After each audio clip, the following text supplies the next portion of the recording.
A few years ago, few might have been able to predict what is happening in America right now. But it is happening. Tonight we can report a university has been forced to halt in vitro fertilization, or IVF, procedures after local judges ruled that they will treat as a legal matter those frozen embryos as, quote, children. The judges say the embryos feature the image of God. That's a quote from the ruling. Now, this came out of Alabama, where 2 clinics in the University of Alabama are now halting those IVF procedures. The new court ruling suggests that the people involved could even be prosecuted. That ruling, like a long wave of Republican anti-choice measures, comes out of the Supreme Court overturning 50 years of precedent in Roe v. Wade. And we'll return to that in a moment. The ruling sending shockwaves across the nation as parents, doctors, and legislators see this Republican effort to limit rights, to limit medical choice, and now potentially to interfere with family planning techniques, procedures, and efforts by parents who want to have kids. Remember, amidst all this is a crackdown on parents who are trying to have children. Now, an attorney with the Center for Reproductive Rights does know with regard to this ruling, it does not appear to automatically create, quote, criminal liability for IVF providers in the practice of IVF or the creation of those embryos. The legally extreme ruling could ultimately be pared back on appeal. And there is no nationally recognized precedent of any kind for claiming that embryos are legally equivalent to human beings under law. And the legal result could include, as these people are worried about, the ultimate prosecution of doctors or scientists who work with them as, well, human murderers, right? If you take this to its logical conclusion, that would be the risk. And I'm telling you that without precedent, there are courts that might ultimately limit this. But in the meantime, right now, this is what we're dealing with. The IVF procedures being cut off to a whole community of parents, university system and their scientists and doctors worried about potential prosecution, even with the context I gave you. And this is upending a lot of things in America. It has Republican leaders scrambling. I think life should be protected all the way through. We need to have more kids. IVF is used to have more children. Well, that's for another conversation. Are you comfortable with IVF as a procedure? I am, yeah. I mean, embryos to me are babies. Nikki Haley has updated what she said just there to clarify that she actually disagrees with the ruling. So that's a lot of different responses that we're getting. Haley tried to walk this line. She's walking the line that I guess any Republican who wants to actually think about a general election has to do as a political matter, the line between traditional freedom, reproductive rights, and the conservative base that wants things to go this far and be this limited on this extreme basis.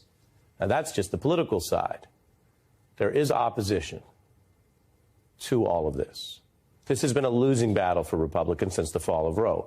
Voters again and again choose to protect freedom, family planning, women's rights, human rights, however you want to put it, every place that this has come up, including traditionally conservative states.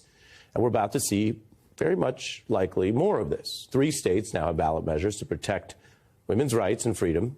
10 states are considering the same. Now, what about the public? We have to measure this one way or the other, so we sometimes measure it through elections. But I want to be clear tonight, before I bring in our expert, that this is not a close call when you ask American citizens.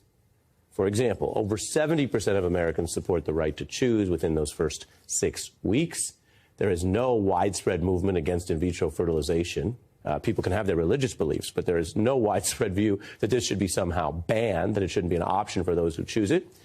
And other Republicans are trying to soften their stance on abortion amidst this ongoing losing streak. Now, Trump has been all over the place on this issue. Okay, he said literally every type of thing. He was pro-choice before he ran for president in 2016. Then he said other things. Then he said women should be jailed. Then he walked that back. Now the New York Times has an account that cites people with direct knowledge that say Trump doesn't want to risk alienating social conservatives, but he wants to have a kind of quiet support for an abortion ban this year. Now, this widening crackdown on freedom and family choice is even broader than what we're hearing from most top Republicans. Trump trying to do a quiet dance. Other Republicans have said, well, we only want to deal with abortion. We're not trying to get into IVF. But remember, conservatives claim that if the Supreme Court ended Roe, the era we're now living through, where people in the Republican Party are trying to ban abortion and criminalize its operation and bar women from even traveling for abortion, even if they want to choose to exercise the freedom we have as Americans to travel, to leave their home state. Amidst all that, and these efforts to also limit or ban contraception, and now IVF, remember, this is going even farther than conservatives said it would. There are conservatives who are doing all of that, what I just mentioned, and also citing these precedents that go against Roe to say maybe they should also limit the right to marry and limit contraceptives. Now, this is, I want to be clear, everything that the conservative author of the Supreme Court ruling ending Roe claimed very clearly would not happen. Alito makes an astonishing assertion. Nothing in this opinion should be understood to cast doubt on precedents that do not concern abortion. When they would say, oh, we don't want a ban on abortion, we would say, well, it's not. This sends it back to the states. If they overturn Roe v. Wade, that does not outlaw abortion in America. What the Dobbs decision essentially said and did was return that decision back to the states. They said that again and again. The talking point came from within the decision itself, as you heard our colleague read from Justice Alito there, and it was spread out all around. It was because they already knew they were doing something extreme, 50 years of precedent, and unpopular, as I just showed you. So they said, this is just going to be it. This is all it is. And it's just going to go back to the states. It's not going to be that big a deal. They were wrong. That was false. I'm reporting to you tonight that IVF procedures that are used to have children, if you want to talk about pro-children or whatever that means, are being halted. I'm reporting for you that women are being told that because they are women and pregnant, there are Republicans who want to stop them from traveling, from exercising freedom of movement, like we are in The Handmaid's Tale. I'll come back to that. So all of those statements have been proven false. In my job telling you the news, I can't tell you whether they were lying. I can't tell you whether Justice Alito wrote that knowing that it was complete BS, or whether they said something that was not true that they might have believed at the time. I will tell you, for the people involved, it doesn't really matter. Whether Justice Alito was dead wrong about the thing he claims to be an expert about and wields power about, or whether he was maliciously lying, that's an extra little sparkling, sizzling piece of hypocrisy that people can untangle in the history books. But for the people affected, which are so many people in the United States right now, that part doesn't matter. What matters is how far they are going. And I want to also be clear in our job here. We talk a lot about what's wrong. So I want to be clear about who was right, since I mentioned that some of these people have been proven wrong. There were people in this space and in public and in policy who warned this is where it was going to go. This has come up in the confirmation hearings. Our colleague Rachel Maddow has warned about the fact that this would eventually lead to the people trying to criminalize IVF getting farther down that path. I'll show you that in a minute, too. Sorry for all the previews. But then take Democratic senators who raised this when it mattered, okay? We're going to get to that, too. But first, think about what I mentioned earlier, that all these other decisions are now being basically decimated. And so they want to go from overturning Roe to overturning a heck of a lot more. Many are worried that other landmark court decisions could be overturned next, including the right to contraception and to same-sex marriage. Justice Thomas is clearly putting a target on the back of the right to birth control, the right to intimate relations, and the right to marriage.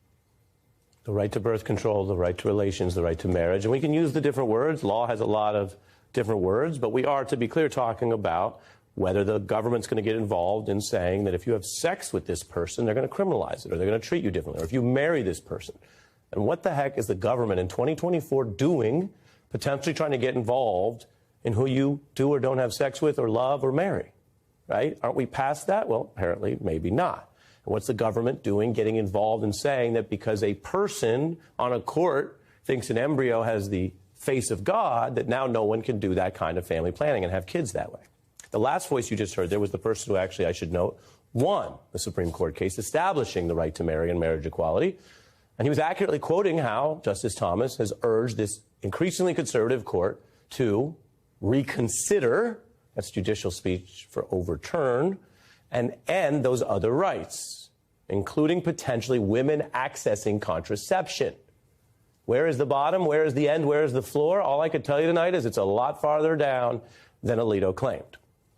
And Justice Alito has gone from those claims that his rulings are so limited to now saying, well, he wants to lay groundwork against the marriage equality precedent and bringing in religion. They take an oath to the Constitution, not to their personal religious beliefs, which they're allowed to have, but that's not what they're supposed to do in government. But now he says traditional religious beliefs will be, quote, labeled as bigots if you hold them by the government.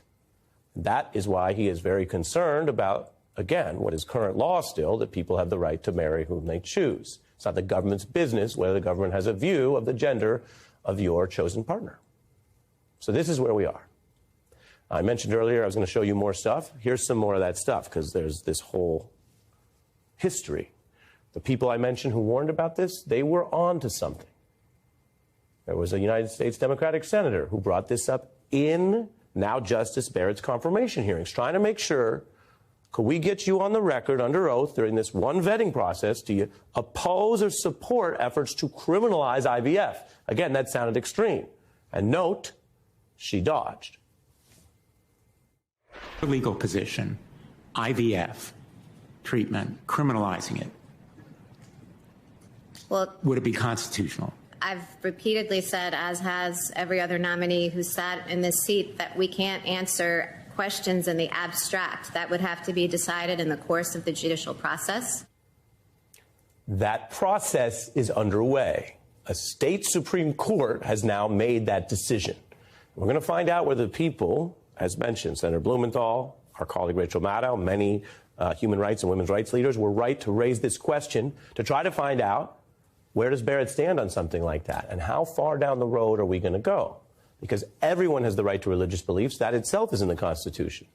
But we cannot live in a theocracy based on one religion if we are going to be a pluralistic democracy that has multiple religions. That's a fact, too, tonight. So here we are. It's happening. What do we as a society do about it as a matter of both law and potentially a matter of movement activism? For a long time, one of the most influential conservative Republican gatherings in the country is the Conservative Political Action Conference, CPAC. And you'll note that word, conservative. It has traditionally meant a place for people of that view to gather, and different politicians come and go.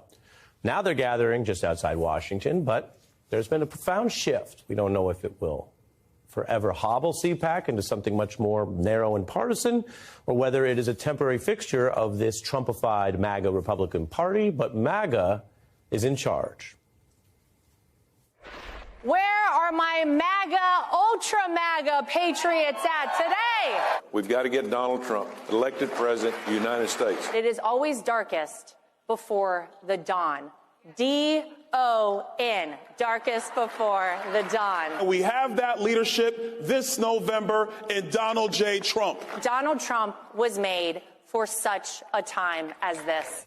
A little bit of a sampling there. And if you want other, bits of color, CPAC attendees this year can play on a pinball machine that has the themes of January 6th. Take that for what you will. There's all sorts of right-wing merch, woke tears water bottles, bedazzled guns, and candy with the MAGA label. And the conference may also be out of touch, not only with the rest of the country, but also with a lot of the members of the so-called conservative movement. Take a look.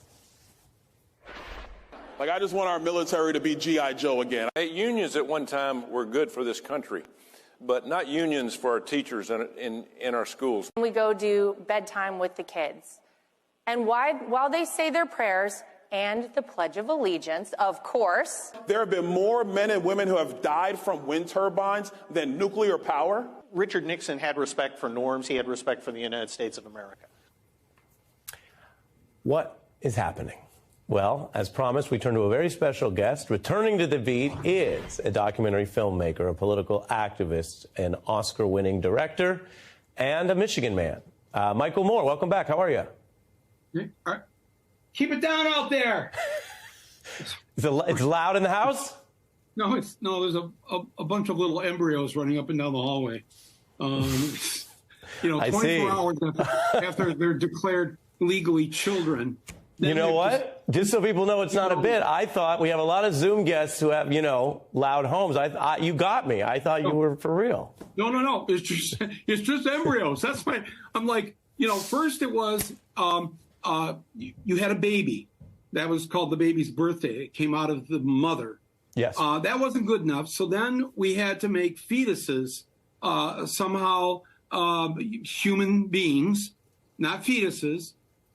That wasn't good enough. Now embryos, as of yesterday, at least in the state of Alabama, are now children. As I'm quoting the decision. Children is babies. Yeah, that's what they say. But so what's next, Ari? What's before embryo? That's a fertilized egg. It's the sperm and the egg, and that's their next step. The egg is human life. The sperm is human life. Yep. And I'm just saying to the men who are watching, and I'm keeping it PG. It's a family. Yeah, it is a family show. Afternoon on the West Coast. Yep. But I'm just saying, every time you have a thought in your head and you decide to act on it, you can look this up, Google it. It's 200 million to 300 million sperm. Each time that happens, 200 million potential human lives are being destroyed. So I just want to encourage the Christian nationalists, stay with this. It's important. You're protecting life. I'm on live TV. Jeez. Well, look, I love an extended Michael Moore satire piece as much as anyone else, but what you're saying is also quite serious and logically true. I mean, this is why in the law, the first 15 minutes were brilliant, Ari. I want everybody to please, if MSNBC will put that up online. Yeah, we'll put it up. Thank you. Send this to every voter your description of what this is. Really. But what I mentioned in law is you start pulling the planks out, and the way law works, I'm simplifying, but this is how it works. It's built on certain planks and precedent. And when you rip out a big one, right, A, the logic is now pulled out on that freedom. B, and this is what's important, we don't just have one court in America. Sometimes that's a good thing. When Donald Trump tried to steal the election, there were many different courts. Many of them were in conservative places. They all said no, there wasn't enough, any issue to change the outcome. So sometimes it works, and you have all these people playing goalie.